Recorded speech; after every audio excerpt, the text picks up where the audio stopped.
male, white, and heterosexual among others, will have an easier time navigating life than their underprivileged counterparts, among them women, ethnic minorities, and the LGBT. Those on the right believe the opposite is true. The historically marginalized have had the scales tipped in their direction. The so-called privileged majority not only has lost its privileges, but is often stripped of its essential rights. The paranoia which can ensue from this division is the venomous progeny of identity politics. Its practitioners call it social justice. This idea of social justice has developed into a way of life. The study of identity long ago ceased to resemble an academic discipline. Its tenets are as inviolable as any religious dogma. The diversity industry is populated by con artists, some of whom have shifted from advocating diversity solutions to pitching themselves as experts on why diversity solutions so often fail.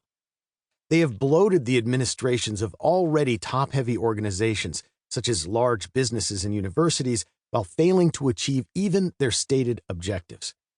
You would think this charlatanism would bother social justice enthusiasts.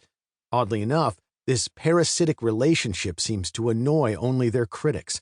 Often those who display even token obeisance to the diktats of identity politics escape censure, no matter how deserving of condemnation their behavior may be.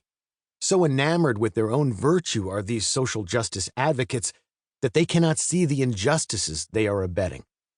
The creed forming around social justice idealism is shaping our every daily interaction. It influences how businesses structure themselves.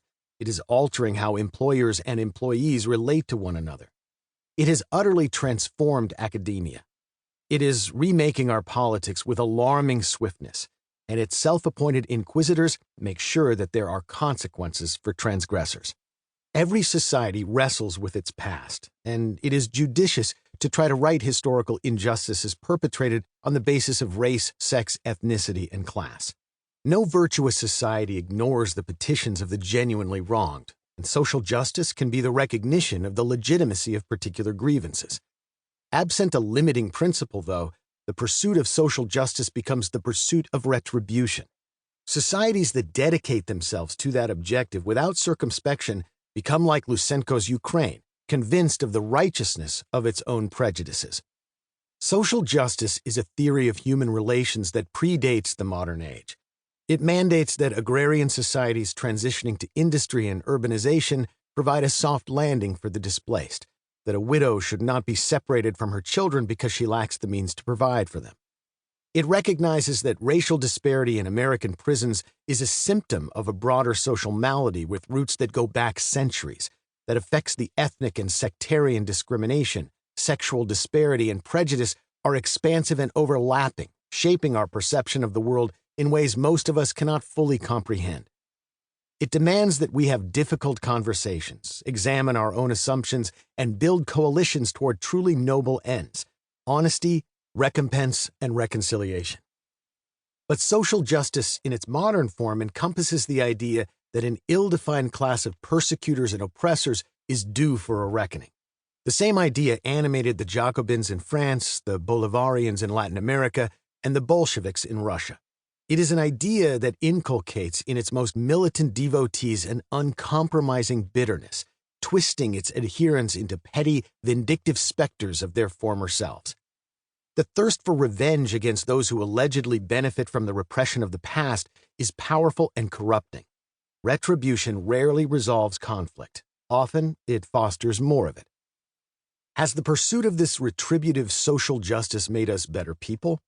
I will argue in this book that the answer, by and large, is no.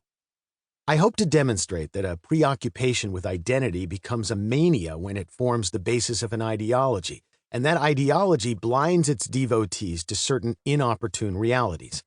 This book will illustrate how social justice is producing a society full of activists who revel in an impotence that they insist has been imposed upon them. They eschew agency, wallow in helplessness, and project their shortcomings onto others. This book will show that this kind of ruinous politics is dumbing us down and, in our weakness, leading us to lash out violently. Finally, it will offer a way out of this cycle of madness. I attack social justice as a governing program and the identity politics that